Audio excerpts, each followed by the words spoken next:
దేవుని పరిశుద్ధ నామానికి మహిమ కలుగును గాక. దేవుని పూజనీయమైన ఘనమైన నామాన్ని మహిమపరుస్తూ ఈ దినం మన ధ్యానం కోసం గాను లూకా రాసిన సువార్త మొదటి అధ్యాయం 46 నుంచి 55 వచనాల వరకు ఉన్న భాగాన్ని మనం చదువుతూ వచ్చాం. దాంట్లో నుంచే మనం ధ్యానం చేస్తూ వచ్చాం. కన్య అయిన మరియా పాడిన స్తోత్ర గీతం. ఆమె ప్రభువుని స్తుతిస్తూ భక్తితో ఆలపించిన ఆలాపన, ఆ పాటలో ఉన్న విషయాలను మనం ఆలోచన చేస్తూ వస్తున్న క్రమంలో ఆ పాటలో ఉన్న విషయాలను మనం అర్థవంతమైన ధ్యానంలోకి, చర్చలోకి తెచ్చుకోవటానికి దేవుడు ఈ సంవత్సరం మనకెంతగానో కృప చూపించాడు. అందును బట్టి దేవుని నామాన్ని మహిమపరుస్తూ, ఆయన నామాన్ని గణపరుస్తూ 51, 52 వచనాల్లో ఉన్న భాగాన్ని చదువుతాను, గమనించండి. ఆయన తన బాహువుతో పరాక్రమం చూపెను, వారి హృదయముల ఆలోచన విషయమై గర్విష్ఠులను చెదరగొట్టెను. సింహాసనముల నుండి బలవంతులను పడద్రోసి దీనులను ఎక్కించెను అనే మాటను మనం చదువుతున్నాం. మరియా ఒక వింతైన ఆలాపన చేస్తుంది. ఎందుకు నేను దీనిని వింతైన ఆలాపన అన్నాను అంటే, దైవిక ఆలోచనలో తాను ఏ విధంగా ముందుకు వెళ్ళిందో, దైవిక ఆలోచనలో తాను ఏ విధంగా ముందుకు కొనసాగిందో మనం చూడొచ్చు. ఈ మాట వేరే ఎవరో చెబితే మనకు ఆశ్చర్యం కాకపోవును, కానీ ఈ మాట మరియ చెప్పినందువల్లనే మనకి ఎక్కువ ఆశ్చర్యం కలుగుతుంది మిత్రులారా.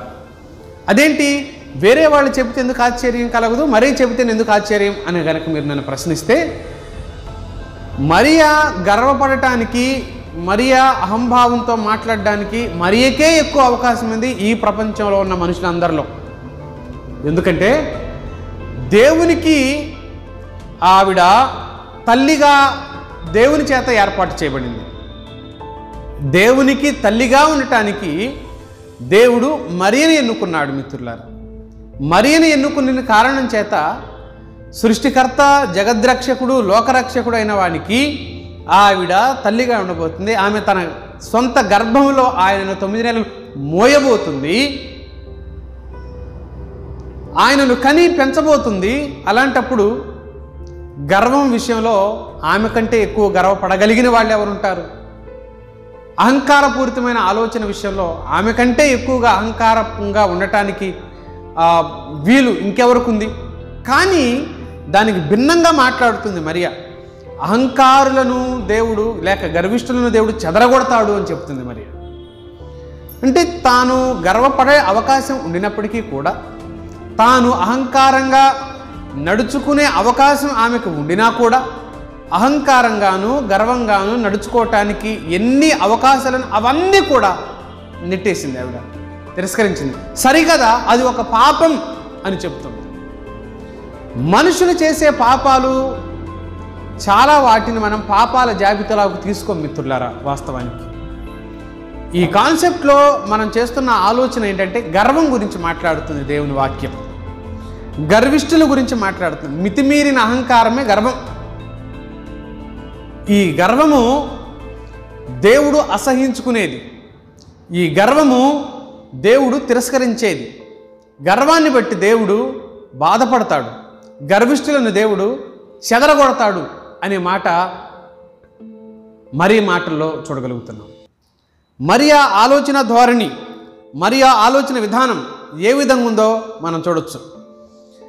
లేఖనాలు గర్వం తీర్పుకి కారణమవుతుంది అని చెప్పి చాలా సందర్భాల్లో మనం చూస్తూ వచ్చాం. నిజానికి మనిషి గర్వించడానికి అతను ముందు దేనిని బట్టి మనిషి గర్వించగలడు? దేనిని బట్టి గర్వించగలడంటే, చదువుని బట్టి గర్వించవచ్చు, అందాన్ని బట్టి గర్వించవచ్చు, ధనాన్ని బట్టి గర్వించవచ్చు, తెలివిని బట్టి గర్వించవచ్చు, రకరకాలైన వాటిని బట్టి గర్వించవచ్చు.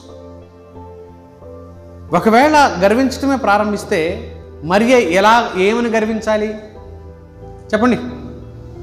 మరియ ఏమని గర్వించవచ్చు? సృష్టికర్తకు ఈ భూమి మీద ఆయన నరావతారిగా వస్తే ఆయనకి నేను ఏమయ్యాను? ఇప్పుడు తల్లినయ్యాను. ఇంతకంటే గొప్ప గర్వం ఇంకెక్కడ ఎవరి దగ్గర ఉంటుంది? అందుకన్నా ఈ గర్వించటం తప్పు, గర్వించటం పాపం అని మిగతా వాళ్ళు చెప్పిన దానికంటే మరీ చెప్పడం ఆశ్చర్యం. ఎందుకన్నాను అని అంటే, గర్వించే అవకాశం ఉండిన వ్యక్తి మాట్లాడుతుంది గర్వం తప్పు అని. గర్వము పాపమని గర్వించడానికి అవకాశం ఉన్న వ్యక్తే గర్వం పాపమని మాట్లాడుతుంటే మిగిలిన వాళ్ళు ఏమనాలి?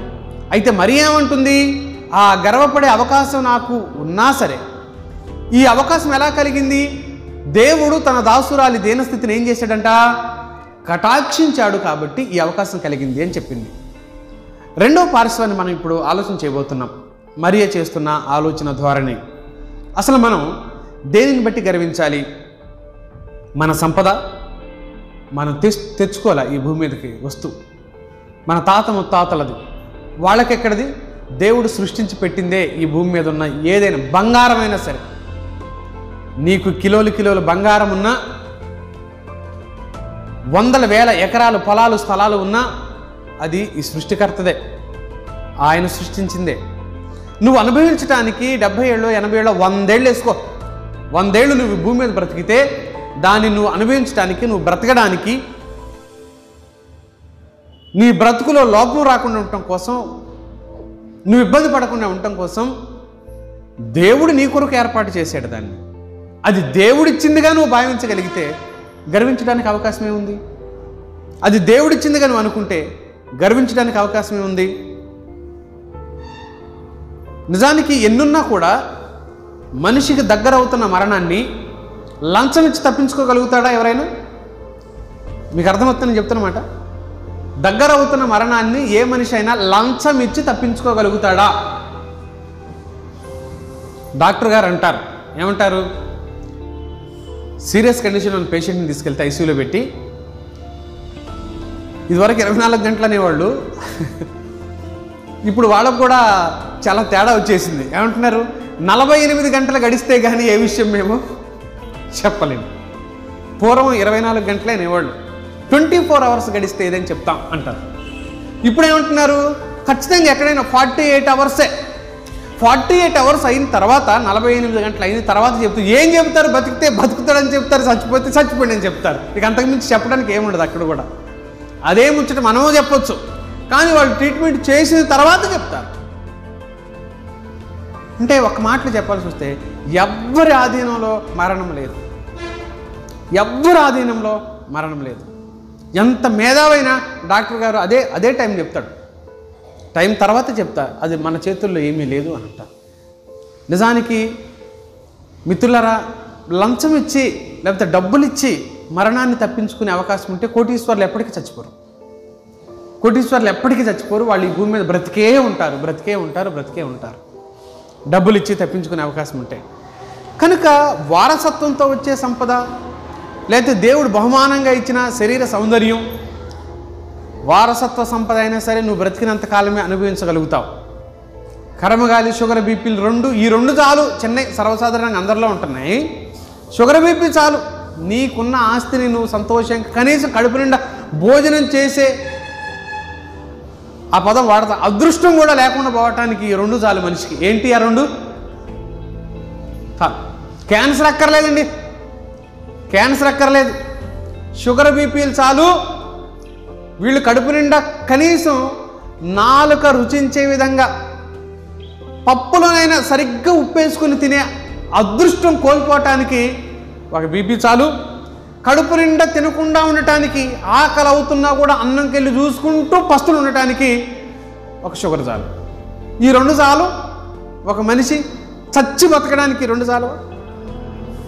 మిత్రులారా, అయినా సరే మనిషికి ఏదో చూసుకొని గర్వం, ఏదో చూసుకొని అహంకారం, ఏదో చూసుకొని అహంభావం సర్వసాధారణంగా ఎంతోమందిలో మనం వీటిని చూస్తూ ఉంటాం. నేను మరియ గురించి ధ్యానం చేస్తున్నప్పుడు ఒక యవనస్తురాలికి అంత దీనత్వం, తగ్గింపు ఎలా కలిగింది? ఓ మంచి విశ్వాసి, ఆత్మీయుడైన సమర్పణ కలిగిన విశ్వాసం చూసి మీ పాస్టర్ గారు ఎవరండి అని అడుగుతాం. ఎందుకంటే ఆ వ్యక్తిని ఆ పాస్టర్ గారు అలా నడిపించాడు, అలా నేర్పించాడు, అలా సిద్ధపరిచాడు. ఇప్పుడు మరియా ఒక యవనస్తురాలపై ఉండి ఇన్ని అవకాశాలు, ఇంత అవకాశం నీకు కలిగినా సరే నువ్వు ఇలా ఉండటానికి మీ పాస్టర్ గారు ఎవరంటే చర్చే లేదండి మాకు అంటుంది. అసలు పాస్టర్ ఎవరండి అంటాడు. ఆమెకేమీ తెలియదు. దేవుని ప్రేమ గురించి, దయ గురించి, కృప గురించి బోధించలేదు ధర్మశాస్త్రం. దేవుని కోపం గురించి బోధించింది, దేవుని చట్టాల గురించి బోధించింది, దేవుని మర్యాదల గురించి బోధించింది, దేవుని క్రమాల గురించి బోధించింది. తప్పు చేస్తే రాళ్లతో కొట్టి చంపుతారని బోధించింది. అలాంటి సమయంలో దేవుడు కృపగలవాడని, దేవుడు దయగలవాడని, దేవుడు కనికరిస్తాడు అని, దేవుడు సహాయం చేస్తాడని మరియా విశ్వాసం ద్వారా తనను తానుగా దేవునికి అర్పించుకోవటం ద్వారా ఆమె తెలుసుకోగలిగింది. భూమికి గురుత్వాకర్షణ శక్తి ఉంది అని చెప్పిన సైంటిస్ట్ కానీ, అణుబాంబుని తయారు చేసిన సైంటిస్ట్ కానీ, ఎవరైనా న్యూటన్ దగ్గర నుంచి ఐన్స్టీన్ దగ్గర వరకు మేధావులు, ప్రపంచంలో ప్రఖ్యాతిగాంచిన మేధావులుగా గుర్తించబడ్డ వ్యక్తులు వీళ్ళంతా. వీళ్ళందరూ కానీ వీళ్ళకున్న జ్ఞానం కానీ, వీళ్ళకున్న జ్ఞాన సముపార్జన, వీళ్ళకున్న జ్ఞాన సంపద మరి ఏదైనా కావచ్చు మిత్రులారా, ఇవన్నీ ఎలాంటివి అంటే దేవునితో పోల్చుకుంటే సముద్రంలో ఓ నీటి చుక్క లాంటివి. ఇవన్నీ సముద్రంలో నీటి చుక్క. ఒకవేళ సముద్రంలో ఒక నీటి చుక్క వేసామనుకోండి, ఆ టైంలో ఎలా ఉంటుందంటే ప్రకంపనలు వస్తాయి కదా, చిన్న చిన్న అలలు వస్తాయి. అవి ఎంతసేపు ఉంటాయి? పోనీ ఒక రాయి నీళ్ళల్లో, చెరువులోనో నదిలోనో వేసామనుకోండి, ప్రకంపనలు వస్తాయా? ఎంతసేపు వస్తాయి? ఎప్పటికీ వస్తూనే ఉంటాయా? క్షణాలే. ఈ మేధావులంతా కూడా ఈ ప్రపంచంలో ఒక ప్రత్యేకమైన వ్యక్తులుగా కనబడింది కూడా ఎంతకాలం? కొంతకాలమే. ఆ తర్వాత మరొకళ్ళు వస్తారు, ఆ తర్వాత మరొకళ్ళు వస్తారు. అంటే ఎంత మేధావినైనా కూడా దేవునితో పోల్చుకుంటే సముద్రంలో ఒక నీటి చుక్క లాంటి వాళ్ళు కాదా వీళ్ళంతా? ఇప్పుడు సముద్రంలో ఒక నీటి చుక్క తాను ప్రత్యేకించబడి, వేరుపరచబడి సముద్రాన్ని చూచి గర్వించడానికి ఏమైనా ఉంటుందా? దానికి సిగ్గుతో తలదించుకుంటుంది. మిత్రులారా, ఈ భూమి మీద గర్వించడానికి ఏముంది? అహంకారంతో ఉండటానికి ఏముంది?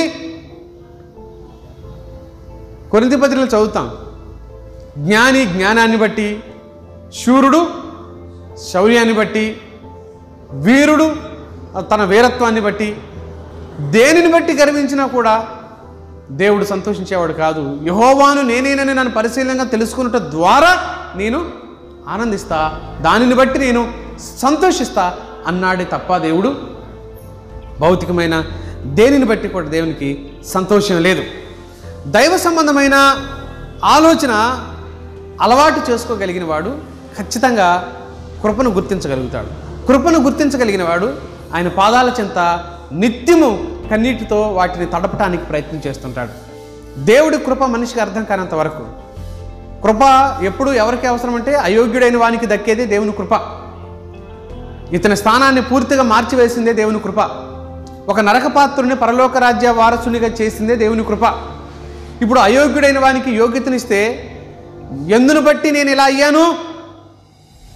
నా యోగ్యతను బట్టి యోగ్యుడయ్యానా? దేవుని కృపను బట్టి నేను యోగ్యుడయ్యానా? దేవుని కృపను బట్టి యోగ్యుడయ్యాను అనుకున్నవాడు గర్వించడానికి కారణం ఏముంది? మరియా అచ్చం ఇలాగే ఆలోచించేసింది.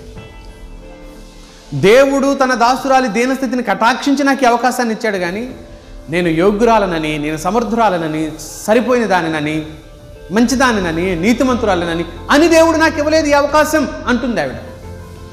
అని దేవుడు నాకు ఈ అవకాశాన్ని ఇవ్వలేదు. అందం యవన ప్రాయం నుంచి ప్రారంభమై నడు వయసు వరకు ఉండేది. మహా అంటే ఒక మనిషి ఎన్ని సంవత్సరాలు చూస్తాం అంటే దాన్ని 20 సంవత్సరాలు చూస్తాం. కేవలం 20 సంవత్సరాలు ఉండే అందాన్ని పట్టుకొని నేను అందంగా ఉన్నాను అంటే ఆమె తర్వాత మరి ఇంకొకళ్ళు వస్తారుగా. అంటే మనిషి గర్వించడానికి ఏముందండి ఈ భూమి మీద? ఎందుకు గర్విస్తున్నాడు? ఆఖరికి అడుక్కునేవాడు. వాళ్ళు ఎలా ఉంటారు? పగలంతా అడుక్కుంటారు, సాయంత్రానికి అట్టపెట్టెలు ఉంటాయిగా, బాక్సులు, కాటన్లు అంటాంగా, అవి వేసుకొని పైన ఏదో దుప్పటి కప్పుకొని షట్టర్లు మూసిన తర్వాత షాపుల ముందు పడుకుంటారు, బస్ స్టాండ్లో పడుకుంటారు. తెల్లవారిన తర్వాత అడుక్కుంటారు, భిక్షం అడుక్కొని పొట్ట పోషించుకుంటారు. సార్ 10 రూపాయలు 5 రూపాయలు ఏమైనా ధర్మం చేయని అడిగినప్పుడు, లేవు పోని కసురుకొని ఇసురుగా అన్నాం అనుకోండి, వాడేమంటో తెలుసా? ఉంటే ఇవాయా లేకపోతే లేదు ఏం అనడా? ఖచ్చితంగా అంటాడు. ఒరే నీకు ఇల్లు లేదు, వాకి లేదు, ఏంట్రా గర్వం అని అంటే, ఎందురా కోపం అని అంటే, అది స్వతహాగా మనిషిలో ఉండిపోయింది. దేవుడు మనిషిని చేసినప్పుడు మనిషి యథార్థవంతుడుగానే పుట్టాడు, యథార్థవంతుడుగానే చేశాడు, బాగానే ఉన్నాడు. తన స్థితి తాను గుర్తించితే కూలిపోయిన మేడ లాంటి వాడు మానవుడు, కూలిపోయిన మేడవలే ఉన్నాడు మానవుడు. మనం దేనికి నిర్ణయించబడ్డామో అనేది తీర్పు సమయంలో తేలుతుంది మిత్రులారా. ఈ భూమి మీద మీ ఎదుట నేను, నా ఎదుట మీరు నటించి నటులుగా జీవితాన్ని కొనసాగించి ఒక రోజున దేవుని ఎదుట నిలబడ్డప్పుడు మనం దేనికి నిర్ణయించబడిన వాళ్ళం అవుతాం? నా ప్రవర్తన చూసి మీరు, మీ ప్రవర్తన చూసి నేను, ఆ అక్క చాలా మంచిది, ఈ అన్న చాలా మంచాడు, ఈ అక్క చాలా భక్తిపరురాలు, ఈ అన్న చాలా భక్తిపరుడు అని బాగానే అనుకుంటాం. పోనీ మీరు నన్ను, నేను మిమ్మల్ని అనుకున్నాను అనుకోండి. మనం నిర్ణయించబడింది దేనికి అనేది ఏ రోజు తెలుస్తుంది? దేవుని తీర్పు రోజున తెలుస్తుంది. అందుకే అంటాడు నిత్య జీవనకు నిర్ణయించబడిన వారందరూ ఆ మాట విని లోబడిరి అని. నిత్య జీవానికి నిర్ణయించబడిన వాళ్ళు ఏమైపోయారు? వినరు, దేవుని వాక్యాన్ని కూడా వినరంట. మిత్రులారా, ఈ గర్వం మనిషిని ఏం చేస్తుంది అంటే, బైబిల్లో గర్వము, గర్వ అని ఆ పదాన్ని చూస్తే కంకార్డెన్స్లో 100 కంటే ఎక్కువ ఉన్నాయండి బాబు. అవన్నీ చూస్తే అబ్బా అసలు ఇవేమి ముట్టుకోవద్దు, మళ్ళీ అవి ముట్టుకుంటే మన సందేశం, మన ధ్యానం వేరే రూట్లోకి మళ్లించబడుతుందనే ఉద్దేశంతో నేను వాటిని అంటుకోవడానికి ఇష్టపడలేదు. ఈ గర్వం ఏం చేస్తుంది అంటే మనల్ని అణిగి ఉండకుండా పరలోకానికి ఎదురు నిలిచేలాగా చేస్తుంది అన్నమాట. మనకు తెలియకుండానే మనం పరలోకానికి ఎదురు నిలిచేవాళ్ళిగా మారిపోతాం. పరలోకపు జ్ఞానం అణిగిమణిగి ఉండేవారికి అర్థమవుతుంది తప్ప, పరలోకపు జ్ఞానం తగ్గింపుతో బ్రతికేవాడికి అనుగ్రహించబడుతుంది తప్ప, పరలోకపు జ్ఞానం నీతియుక్తమైన భక్తి జీవితాన్ని కలిగి ఉండేవారికి అనుగ్రహించబడుతుంది తప్ప, అతడే దేవుని కృపను సరిగ్గా గుర్తించగలుగుతాడు తప్ప అహంకారులను దేవుడు ఎదిరిస్తాడు. నిజానికి అహంకారులకు దేవుడు ప్రత్యేకమైన రీతిలో, అహంకారులకు దేవుడు ప్రత్యేకమైన శాపాలు, శిక్షలు ఇవ్వనక్కర్లేదు. ఎవని గర్వము వానిని తగ్గించును అనే మాట. అహంకారం పడిపోవటకు ముందు ఏమి నడుస్తుంది? అహంకారమైన మనస్సు నడుస్తుంది. నాశనానికి ముందేమి నడుస్తుంది? గర్వం నడుస్తుంది. ఇవన్నీ కూడా సామెతల గ్రంథంలోనే, ఎస్పెషల్లీ సామెతల గ్రంథంలో చెప్పబడిన మాటలు ఇవన్నీ కూడా. నాశనానికి ముందు, పడిపోవటానికి ముందు అంటే ఇతన్ని ఎవడన్నా వచ్చి పడేయాలా? ఇతన్ని ఎవరైనా వచ్చి నాశనం చేయాలనా? అంటే ఇతన్ని ఎవరు వచ్చి నాశనం చేయవలసిన అవసరం లేదు, తనకు తానే నాశనం చేసుకుంటాడు. ఇతన్ని ఎవరు పడేయవలసిన అవసరం లేదు, తనకు తానే పడవేసుకుంటాడు. ఇది వాక్యం చెప్తున్నమాట. స్నేహితులారా, కానీ మరియా ఆలోచన ధోరణి నేటి క్రైస్తవ జీవన విధానానికి పూర్తి భిన్నంగా ఉంది మిత్రులారా. పూర్తి భిన్నంగా, పూర్తి విరుద్ధంగా ఉన్నట్లుగా మనం చూడగలుగుతున్నాం. కనుక దైవ చిత్తం మరీకి ఎలా తెలిసి ఉంటుంది? సంఘం లేదు, సేవకుడు లేడు, బైబిల్ లేదు, వాక్యం లేదు. ఈనాడు ఉన్న సౌకర్యాలు ఆనాడు మరీకి ఏమీ లేవు. అయినా మరియకు ఇవన్నీ ఎలా తెలిసాయి అనుకుంటున్నారు? నేనేమనుకుంటున్నాను, మరీకి ఇవన్నీ ఎలా తెలిసాయి అంటే, వినయము, విధేయత, తగ్గింపు, దీన మనసు మరి ఎలా పొందుకోగలిగి ఉంటుంది అని అంటే, బైబిల్లో ఒక మాట మనం చదువుతాం. కీర్తన గ్రంథంలోకి ఒకసారి రండి. 25వ కీర్తన 14వ వచనం చదువుతాం. 25వ కీర్తన 14వ వచనం. యెహోవా మర్మము ఆయన యందు భయభక్తులు గలవారికి తెలిసి ఉన్నది అన్నాడు. ఆయన తన నిబంధనను వారికి తెలియజేయును అని అన్నాడు. భయభక్తులు కలిగిన వారికి ఆయన ఉద్దేశాలు అర్థమవుతాయి అంటుంది బైబిల్. కనుక దేవుని పట్ల భయము, భక్తి మరియ కలిగి ఉండటం వలన దైవిక ఆలోచన మరియకు అర్థమైంది. బోధకుడు బోధిస్తే తెలుసుకొని సరి అయింది కాదు మరియ.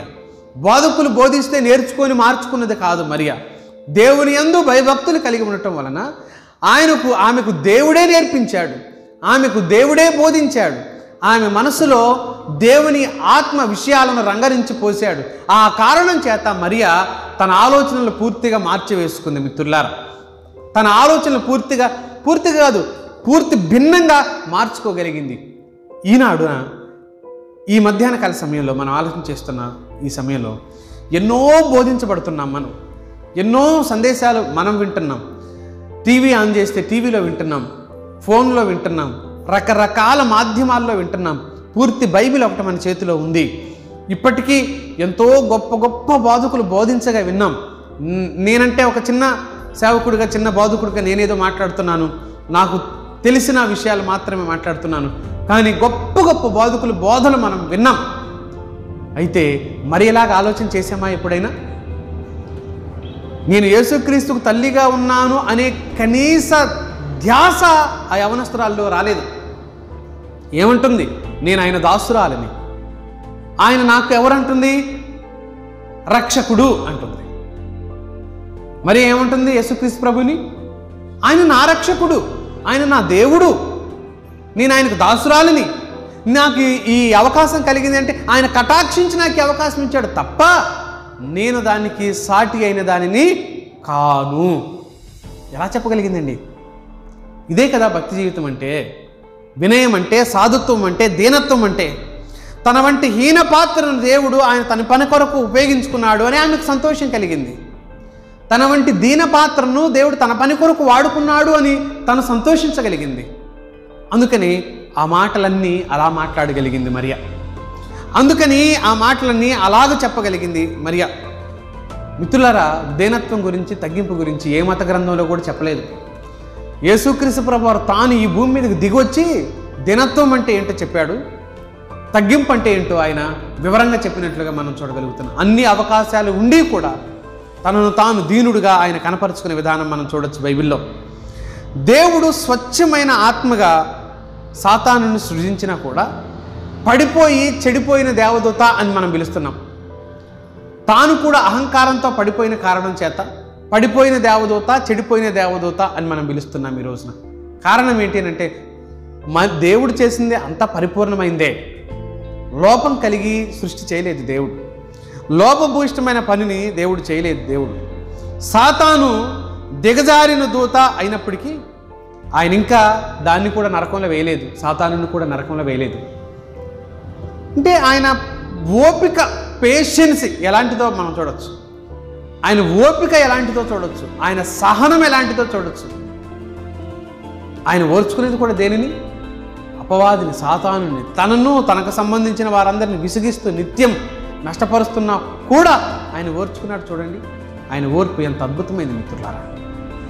ఆయన ఓర్పు ఎంత శ్రేష్టమైంది మిత్రులారా, ఒకసారి ఆలోచించండి. ఇలా మనం దేవుని వాక్యాన్ని కనుక ఆలోచన చేసుకుంటూ వెళ్తుంటే అనేక విషయాలు అందులో మనకు తారసపడుతూ ఉంటాయి. ఆయన రెండోసారి వచ్చి సాతాను సమూహాన్ని అంతటిని కూడా నిత్య నాశనపు అగ్నిగుండంలో వేయబోతున్నాడు. అతడు పడిపోయిన దూతగా ఎంచబడ్డాడు.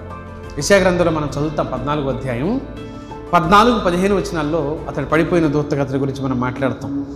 అపవాదికి అగ్నిగుండం ఉంటుంది అని ప్రకటన గ్రంథం 20వ అధ్యాయం 10వ వచనంలో మనం చూడగలుగుతాం. మండు గుండంలో లేకపోతే అగ్నిగుండంలో అతన్ని వేస్తాడు అని. అప్పుడే గర్వానికి ఒక అంతం, గర్వానికి ఒక ముగింపు కలిగినట్లుగా మనం లేఖనంలో చూడగలుగుతున్నాం.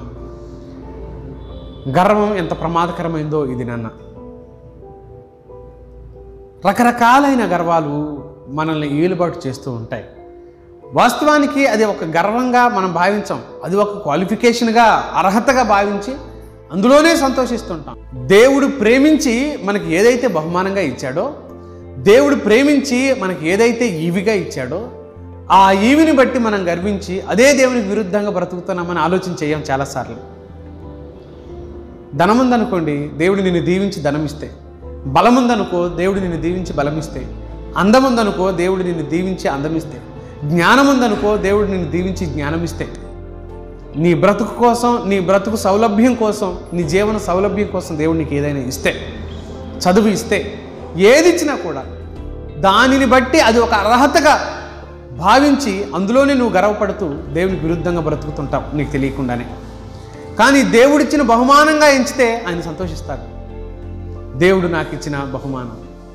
యోసేపు ఏమంటాడు? ఐగుప్తులో యోసేపు యాకోబు దగ్గరకు వచ్చి అతని కొడుకులు ఇద్దరిని, ఎఫ్రాయిం, మనష్షేలను తీసుకుని వచ్చి ఆ యాకోబు ఎదుటి నిలబెట్టి ఏమంటాడు తెలుసా? దేవుడు నీ దాసునికి అనుగ్రహించిన కుమారులు వీరే. ఎవరంట వాళ్ళిద్దరు? నీ దాసునికి దేవుడు అనుగ్రహించిన కుమారులు వీళ్ళే. నా కొడుకు, నా బిడ్డ అని అనలే. దూరపు బంధువు అయితేనే ఎమ్మెల్యే ఏమంటాం? ఆ ఎమ్మెల్యే ఎవరనుకుంటున్నావు? మాకు ఎక్కడో దూరపు బంధువు అయి ఉంటాడు, కానీ మనం ఏం చెప్పుకుంటాం? మా మేనమామే ఆయన అని చెప్పుకుంటాం. మేనమామ ఎట్లయ్యాడు? మా వదిన వాళ్ళ, ఇక చెప్తాం కథ. ఆమెకే దూర బంధువు అవుతాడు. మా వదిన వాళ్ళ ఆ రకంగా మరో రకంగా అలాగ అవుతాడు అనమాట. నువ్వు ఆయనకు తెలుసా? కానీ నాకు తెలియదు. నేను ఆయనకు తెలియదు, నాకు తెలుసు. అంటే మనకు తెలిసిన వ్యక్తులు ఎవరైనా ఉన్నతమైన స్థానంలో ఉంటే వాళ్ళ పేర్లు చెప్పుకుంటాం మిత్రులారా, మనం వాళ్ళ గురించి మాట్లాడుకుంటుంటాం మనం. కానీ యోసేపు తన సొంత కొడుకులిద్దరిని పరిచయం చేసే సమయంలో నా కొడుకులని చెప్పుకోలే. దావీదు అంటాడు దేవుని సన్నిధిలో నిలబడి, నేను నీకు ఇచ్చాను కొంత, అసలు నేను నీకు ఇవ్వటానికి నేనెంతటి వాడను? నీవు నాకు ఇచ్చిన సంపాద్యంలో నుంచే నేను ఇచ్చాను తప్ప నేనేం సృష్టించుకొని తీసుకురాలా, ఈ సమస్తము నీదే కదా అన్నాడు దావీదు. తగ్గించుకున్న వాళ్ళు అలాగే తగ్గించుకున్నారు. దేవుడు అర్థమైన తర్వాత తగ్గించుకున్నారు వీళ్ళంతా. దేవుడు అర్థమైనప్పుడు తమ దీనత్వాన్ని కనపరుచుకున్నారు వీళ్ళంతా. అందుకనే బైబిల్లో గర్వం ఎంత ప్రమాదకరమైందో మనం చూస్తాం మిత్రులు. బైబిల్లో గర్వం ఎంత మోసకరమైందో, ఎంత నాశనకరమైందో చూడగలుగుతాం. అందుకనే గర్విష్ఠుల్ని ఎవ్వరూ నాశనం చేయరు. నాశనానికి ముందు ఏంటి వాక్యాలు తెలియవా?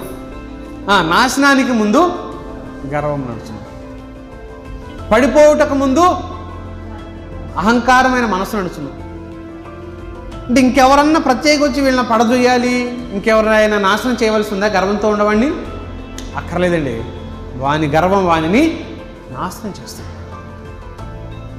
పాపం వల్ల వచ్చు జీతం మరణం అయితే పాపానికి ఎప్పుడో జీతం మరణం వస్తుంది, కానీ కొంత లేటు. ఈ గర్వానికి తొందరగా వస్తుందండి పనిష్మెంట్. ఈ గర్వానికి తొందరగా వస్తుందండి శిక్ష. కొన్ని విషయాల్లో ఒక రకంగా గర్వించి దాదాపు గర్విస్తూ కూడా అది కూడా ఒక సుగుణంగా భావించుకుంటాం మనం.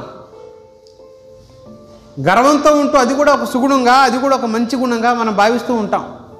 అది ఎంతో ప్రమాదకరమైన దేవుని వాక్యం చెప్తుంది. 118వ కీర్తనలో దేవుని వాక్యం ఇలా ఉంది, 8వ వచనం. 118వ కీర్తన 8వ వచనం.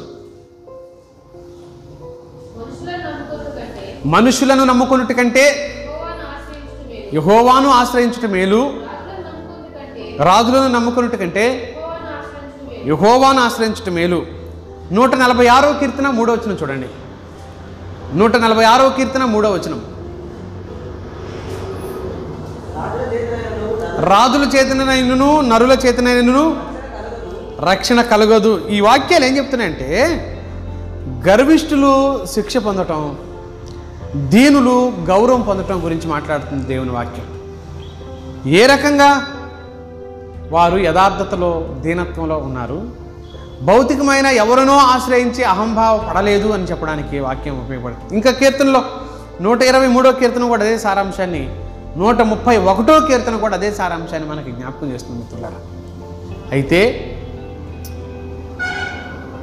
దేనిని బట్టి మన అహంభావాన్ని దేవుని ఎదుట వెళ్ళబుచ్చుతున్నామో అది మనం గుర్తించాలి. అది ఎంత ప్రమాదకరమో.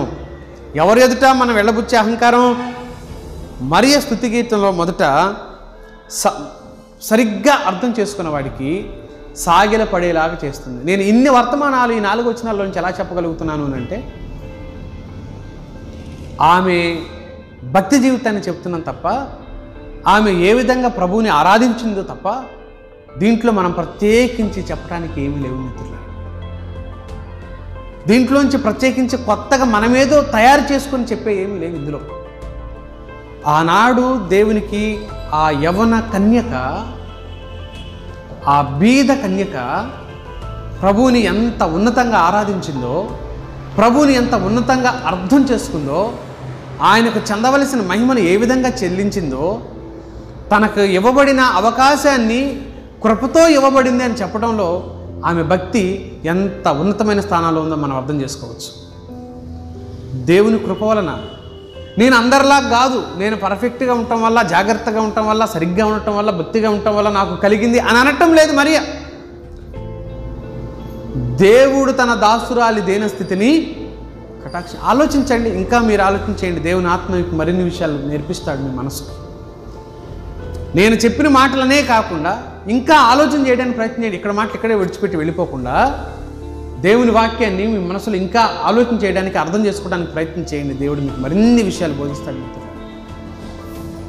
ఈ రోజున మనుషులు తమ జీవిత కాలం అంతా కూడా గర్వంతోనే గడుపుతారు అంటాడు ఒక ఫిలాసఫర్.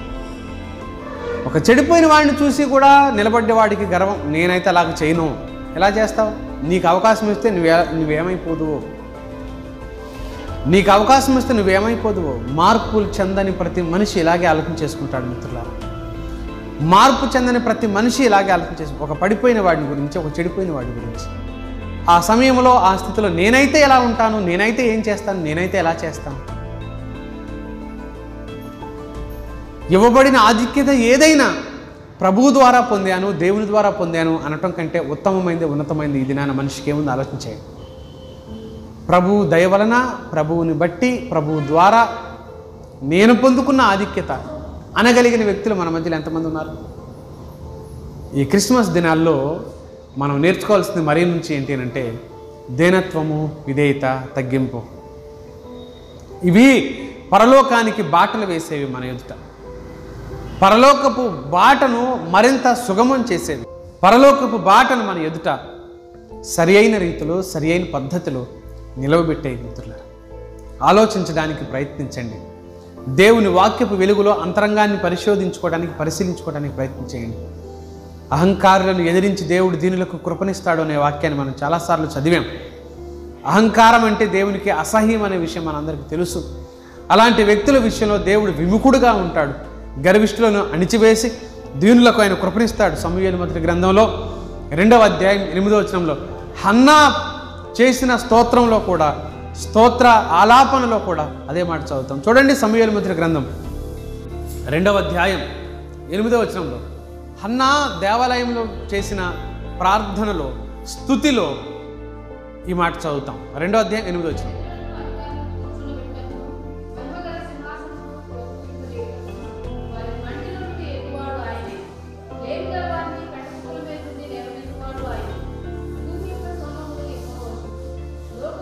ఇక్కడ హన్నా కూడా ఏం చెప్పడానికి ప్రయత్నం చేస్తుంది అని అంటే దేవుడు ఎలాంటి వాడో, దీనుల పట్ల ఎలాంటి కృప చూపుతాడో ఆ మాట చెప్తుంది అనమాట. దీనుల పట్ల ఆయన ఎలాంటి కృప చూపడానికి సమర్థుడిగా ఉన్నాడో ఆ మాటలు చెప్పడానికి ప్రయత్నం చేస్తుంది. అందుకని హన్నా నా ప్రార్థనను బట్టి నాకు జవాబు ఇచ్చాడు అని అనడానికి బదులుగా ఆవిడ కూడా ఏమంటుందంటే, దేవుడు దీనులకు కృపనిస్తాడు కాబట్టి నా దీనత్వాన్ని చూసి ఆయన కృపనిచ్చాడు. నేను దీనుడనండి అని చెప్పుకునేవాడు దీనుడు కాదు, నేను తగ్గింపు మనసు గలవాడనండి అని చెప్పుకునేవాడు తగ్గింపు మనసు గలవాడు కాదు. దేవుని ఎదుట తనను తాను అల్పుడుగా ఎంచుకొని మనుషుల ఎదుట తగ్గించుకొని జీవించేవాడు దీనుడవుతాడు. దేవుని ఎదుట నేను అల్పుణ్ణి అనే భావన రానంత వరకు నువ్వు మనుషుల ఎదుట తగ్గించుకోవు, నువ్వు దీనుడిగా దీనత్వం కలిగి బ్రతకలేవు. కనుక ఈ మాటల సారం మరియ మనకు నేర్పుతున్న అద్భుతమైన పాఠం. మనుషుల పాపము, గర్వం, ఆ పాపము వారిని నష్టపరుస్తుంది, అది ప్రమాదకరమని చెప్తుంది. కనుక దేవుని వైపుకు చూద్దాం, దేవుని మహిమపరుద్దాం. దేవుడు అలాంటి గొప్ప కృప మనందరికీ దయచేయను గాక. తలలో ఉంచుదాం ఈ మాటలు. మిత్రులారా, అందరికీ వందనాలు. అనేక సందేశాలు, లేఖనానుసారమైన విషయాలను మీ ముందుకు తీసుకురావడానికి మా వంతుగా ప్రయత్నం చేస్తున్నాం. అనేక దుర్బోధలున్న నేటి దినాల్లో సత్యవాక్య సందేశాలను మీ దృష్టికి తీసుకురావడానికి మేము చేస్తున్న మా ప్రయత్నాన్ని మీలో చాలామంది అభినందిస్తున్నందుకు వందనాలు. మా ఛానల్ని సబ్స్క్రైబ్ చేయండి, లైక్ చేయండి, కామెంట్ చేయండి, షేర్ చేయండి. అందరికీ వందనాలు.